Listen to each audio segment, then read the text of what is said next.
It's a gorgeous Saturday morning in Florida. If you live in America, you know exactly what that means. The line for the local Premium Express car wash is absolutely massive. There are at least 20 cars lined up, wrapping around the building.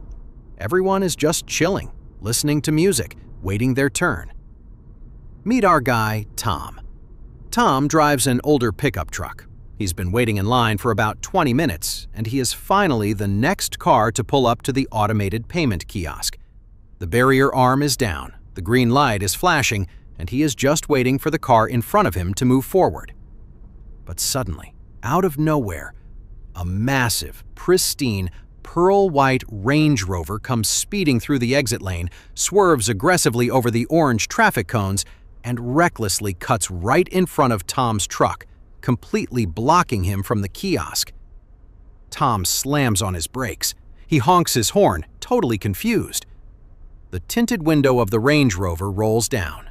Enter our Karen. Let's call her Patricia. Patricia is wearing massive designer sunglasses, an expensive silk blouse, and she looks completely inconvenienced by the fact that other people exist. Tom rolls down his window. "Excuse me," Tom yells over the sound of the engines. "The line is back there, lady. You can't just cut in front of 20 cars." Patricia leans out of her window and waves her hand at him like he's a bug. "Oh, relax," she shouts back.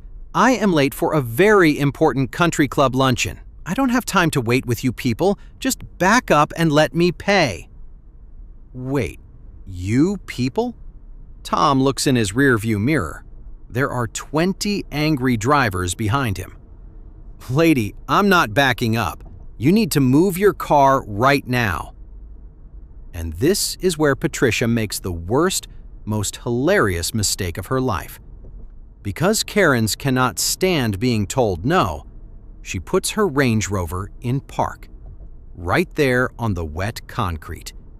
And she actually opens her door and steps out of her vehicle.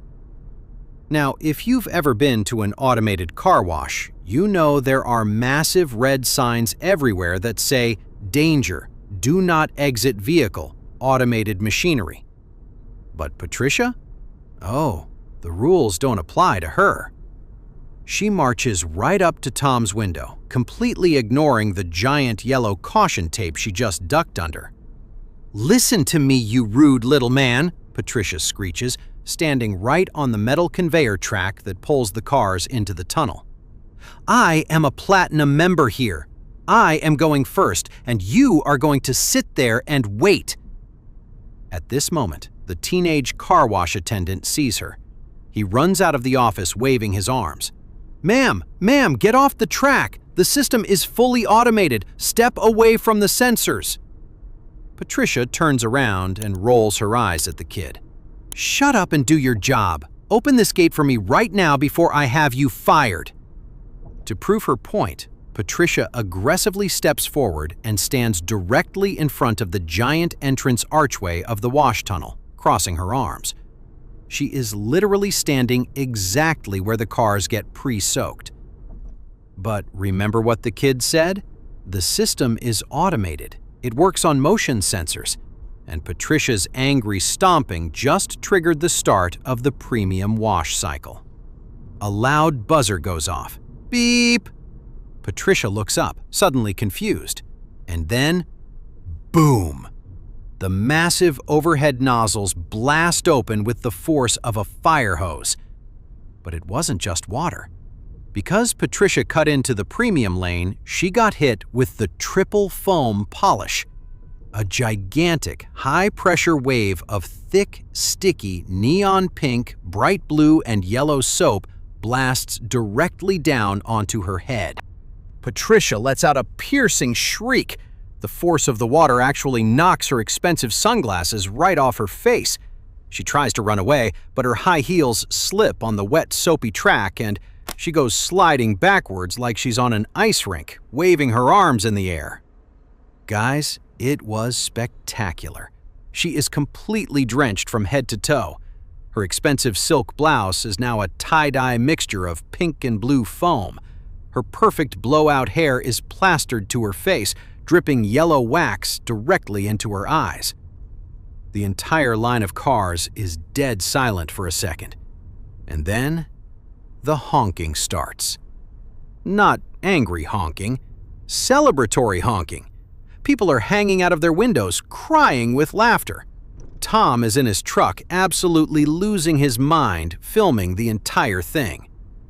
Patricia stumbles off the track, looking like a melted rainbow popsicle. She is spitting out pink soap, trying to wipe her eyes, but her hands are covered in wax. "Turn it off!